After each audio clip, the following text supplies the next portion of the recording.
My sister lifted her wineglass and smirked across the table. Everyone meet my fiancé. He's a ranger. Trevor gave that confident military grin people practice in mirrors. My mother clapped proudly beside him. Then Chelsea looked directly at me and laughed. Meanwhile, Maya still wears that fake tactical Halloween costume to work. A few people chuckled. I kept cutting my steak. Calm. Quiet. The same way I handled interrogations. Chelsea loved turning family dinners into performances. Tonight, I was the punchline again. Trevor leaned back casually. What branch are you in? Federal Task Force, I answered. Chelsea rolled her eyes immediately. Please. She stamps paperwork and acts mysterious about it. I ignored her and reached for my jacket hanging beside the chair. The sleeve shifted under the dining room light. Trevor's smile disappeared. His eyes locked onto the black and gold patch stitched near my shoulder. He stopped breathing for a second. Actually froze. Then his chair scraped backward hard enough to shake the dishes. He stood instantly and snapped to attention like instinct had taken over his body. Ma'am, he said sharply. Chelsea started laughing again. Trevor, what are you doing? He never looked away from me. Maya, he barked quietly. Does your sister seriously not know what that patch means? Nobody at the table moved. Chelsea stared at Trevor like he'd suddenly started speaking another language. My father lowered his fork slowly. My mother looked embarrassed for me, which somehow felt worse. Trevor stayed standing. Rigid posture. Focused eyes. Respect I hadn't asked for. Chelsea laughed nervously. Okay, enough military theater. Sit down. He ignored her completely. Ma'am, I didn't recognize you without your field gear. That sentence sucked the air from the room. I set my napkin beside my plate carefully. Relax, Trevor. You're off duty. His jaw tightened. With respect, I can't do that. Chelsea's smile finally cracked. Why are you talking to my sister like that? He looked at her then. Really looked at her. Because your sister trained people attached to operations most soldiers never hear about. Silence. Heavy and immediate. My father frowned at me. Maya, what exactly do you do? Same question. 15 years straight. Nobody ever listened to the answer. Chelsea folded her arms. She's exaggerating again. Trevor's expression hardened instantly. No, she isn't. My mother whispered. Maya, is this classified? I almost smiled. Most of it. Chelsea pushed back from the table suddenly. Oh my God. You're actually encouraging this fantasy? Trevor's face changed completely. Fantasy, he repeated coldly. Chelsea stood there gripping her wineglass too tightly. I could see the panic starting beneath her anger. She hated losing control of her room. Trevor finally sat down, but his posture stayed stiff. Respectful. Careful. Like one wrong sentence could trigger consequences he understood better than anyone else there. Chelsea forced out a laugh. Okay, enough. Maya always does this mysterious secret agent routine. I never talk about work, I said quietly. That's the problem, she snapped. You disappear for months, skip holidays, ignore calls, then walk back and expecting everyone to think you're important. The words landed harder than I expected, because part of them was true. My father nodded slowly. Your sister has a point. Trevor looked genuinely uncomfortable now. He glanced between us like he'd stepped into a minefield. Chelsea leaned toward him. Tell them what she really does. He answered carefully. I can't. She blinked. What? I legally can't discuss certain operations or personnel. That silenced her for exactly 3 seconds. Then she laughed louder than before. You're both insane. My phone vibrated against the table. One short buzz. Priority line. I ignored it. A second vibration came immediately after. Then a third. Trevor noticed first. His expression tightened instantly when he saw the red notification banner lighting my screen. Chelsea reached for the phone before I could stop her. And read the sender name aloud. Joint Counterterrorism Command? Chelsea's face drained so fast it looked painful.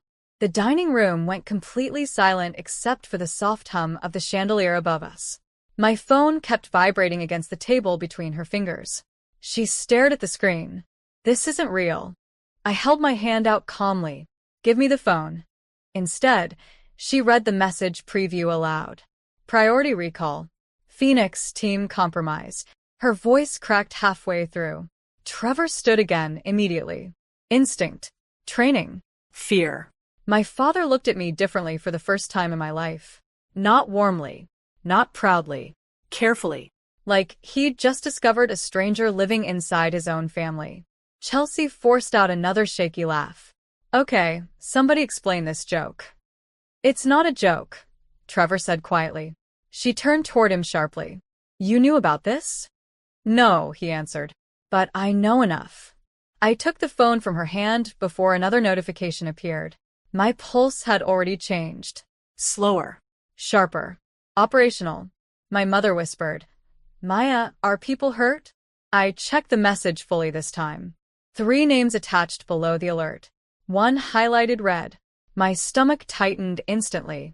Trevor noticed my expression. Who? I locked the screen without answering. Chelsea crossed her arms again, but the confidence was gone now. You expect me to believe you're running around stopping terrorists? I looked directly at her. No, I said softly.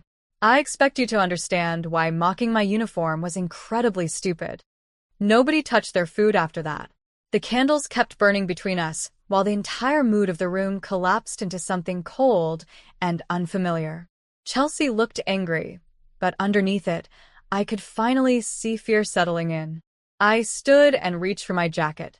I have to go. My mother grabbed my wrist gently. Maya, wait. Are you in danger? I almost lied automatically. Years of training. Years of protecting people by keeping them ignorant. But the message sitting in my phone wasn't routine. Phoenix team never triggered emergency recall unless something catastrophic happened. I don't know yet, I admitted. Trevor stepped closer immediately. Do you need transport? Chelsea stared at him. You cannot be serious. He ignored her again. Ma'am, I can drive myself. My father finally spoke. Quiet. Uneasy. Why didn't you ever tell us? That question hurt more than Chelsea's insults ever could. I looked around the table slowly, because every time I tried, you all decided who I was before listening. Nobody answered. Chelsea scoffed weakly. This is unbelievable. My phone rang this time. Not a message. Direct, secure line. Every muscle in my body tightened instantly. I answered without taking my eyes off Chelsea. Morrison. A male voice came through, sharp and urgent. Agent Morrison, we have a leak. Your name was exposed 30 minutes ago. Trevor's expression changed instantly, because he heard it too. The room tilted for half a second. Not emotionally. Operationally. My brain immediately started calculating routes, exposure points, family proximity, surveillance possibilities. Who confirmed it? I asked. Internal Affairs intercepted chatter overseas. Your task force file is circulating on encrypted channels. Chelsea whispered. Oh my God. The voice continued. You need immediate relocation. Team already en route. I looked through the dining room window automatically. Quiet suburban street. Decorative porch lights. Neighbors walking dogs. Normal life. Fragile life. How long do I have? Unknown. That word landed heavier than gunfire ever could. Trevor moved beside the curtains carefully, scanning outside now without even realizing he was doing it. Training always reveals itself under pressure. Chelsea stared between us, pale and trembling. Maya, what's happening? I ended the call and slipped the phone away. Everybody stays inside tonight. My father stood abruptly. You're scaring your mother. No, Trevor corrected quietly. She's protecting her. A black SUV rolled slowly past the house outside. Too slow. Trevor saw it too. Our eyes met instantly. The vehicle kept moving another 20 feet before stopping near the curb. Engines still running. Dark windows. My pulse flattened into absolute calm. Worst sign possible. Chelsea stepped toward the window before I caught her arm hard. Lights off. I ordered sharply. Now. Then someone knocked once at the front door. 3 precise knocks. Not neighbors. Not police. My mother gasped softly as the house went dark. Trevor killed the dining room switch instantly while my father froze beside the table, confused and angry. Chelsea looked seconds away from panicking completely. The knock came again. 3 measured hits against the wood. Patient. Controlled. I moved toward the hallway closet and pulled out my emergency case from beneath the coats. Trevor's eyes widened slightly when he saw how fast my hands worked. Chelsea whispered, "You keep that here?" "I keep one everywhere." Inside sat a compact sidearm, credentials, burner phone, and medical kit. My father stared at the weapon like he didn't recognize me anymore. Another knock. Closer this time somehow. Then a male voice. "Come." "Federal delivery for Maya Morrison." Trevor looked at me immediately. That's wrong. He was right. Federal couriers never announce agencies at residential doors. Real operators avoid details. Fake ones perform them. I chambered around quietly. My mother covered her mouth. Chelsea backed away from the windows, shaking. "Call the police." I already triggered emergency response. The SUV engine outside finally shut off. Silence crashed over the neighborhood. Then came footsteps across the porch. More than one person.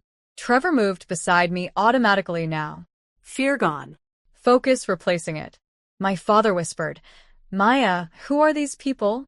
I checked the security feed on my burner phone. For men outside. Tactical clothing. No visible insignias. One lifted his head slowly toward the hidden camera and smiled directly into it. Chelsea started crying quietly the moment she saw the screen. Not dramatic sobbing. Real fear. The kind that strips pride out of a person within seconds. The man outside kept smiling into the camera like he already knew the house belonged to him. Then red and blue lights exploded across the street. Multiple vehicles. Fast. Aggressive. The men outside reacted instantly. One reached for his radio, while another turned toward the SUV. Too late. Unmarked federal trucks blocked both ends of the road within seconds. Armed agents flooded the street with terrifying precision. Trevor exhaled hard beside me. Jesus. The porch men dropped fast. Hands restrained. Faces pressed into concrete. Professional. Clean. Controlled. My secure phone rang again. "Scene contained," the director said. "Leak traced internally. You were targeted for intimidation, Agent Morrison." I looked around the dark dining room afterward.